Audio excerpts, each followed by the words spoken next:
Si vous planifiez votre road trip au Québec, au Canada, vous vous êtes probablement déjà posé la question suivante.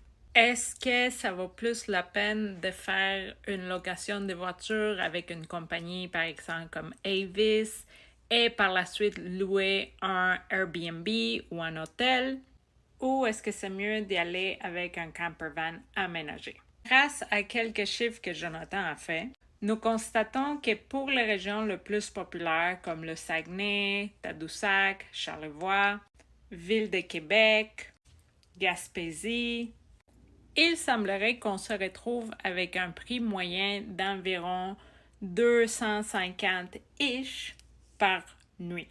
C'est sûr qu'il y a beaucoup de variations, dépendamment si vous voulez être très près de l'action, si vous voulez avoir une chambre très confortable, très belle, etc.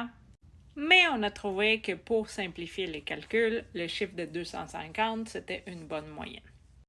Et juste pour vous mettre en contexte, ici on parle de l'année 2024 et on parle surtout des mois les plus populaires pour les vacances, juillet et août. En ce qui concerne les voitures, nous avons trouvé que le prix en moyenne était environ de 90 $ par jour, avec des variations plus dispendieuses si vous êtes un conducteur jeune. Dans cet exemple, j'ai mis un conducteur de 21 ans, juste pour contexte, pour une semaine en août. Par la suite, à nos calculs, il faudrait considérer le prix des repas.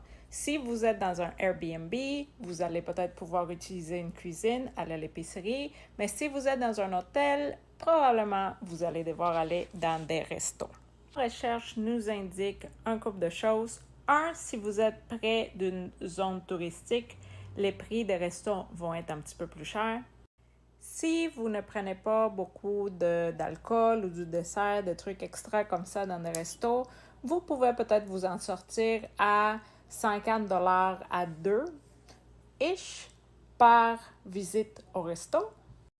Donc là, si vous allez au resto 2 fois par jour à raison de 50 $ par visite, vous allez peut-être pouvoir vous en sortir à 100 $ par jour en repas si vous n'avez pas accès à une cuisine.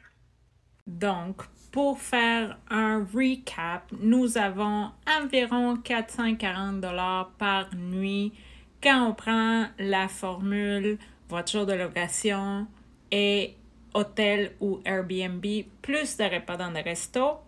Et nous avons environ 230 $ pour la formule de Lazy Campervan que je vous explique à l'instant avec plus de détails. Donc, si on compare à la formule Campervan, en 2024, pour un 7 jours de location, le prix par jour serait de 181 $ avec assurance incluse, mais avant taxe. Et juste clarifier que nous chargeons par cycle de 24 heures, qui est basically l'équivalent de par nuit, mais on appelle ça des jours quand même. Un des big avantages avec la formule Campervan, c'est que ça vous permet de vous faire des repas économiques comme celui ici que Jonathan nous a fait pendant notre dernier camping cette saison. L'autre avantage, c'est que le Campervan vous permet d'être près de l'action. Par exemple, ces clients ici, François et Guillaume, ils sont plus nature en ce moment. Ils nous ont envoyé une photo de leur emplacement comme ça le soir. D'autres clientes sont plus aventuriers, ils aiment plus aller en ville. Par exemple, notre cliente Luana, elle est allée même à New York avec Vanilla Ice, cette van ici.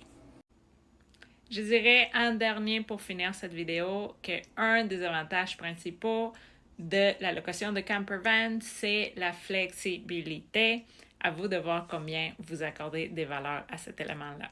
Et si vous voulez plus d'informations, notre site web, c'est la meilleure place. On a travaillé fort à le refaire pour que ça soit le plus clair possible. Mais vous pouvez aussi nous rejoindre directement. Vous avez toutes nos informations sous l'onglet « Contact ».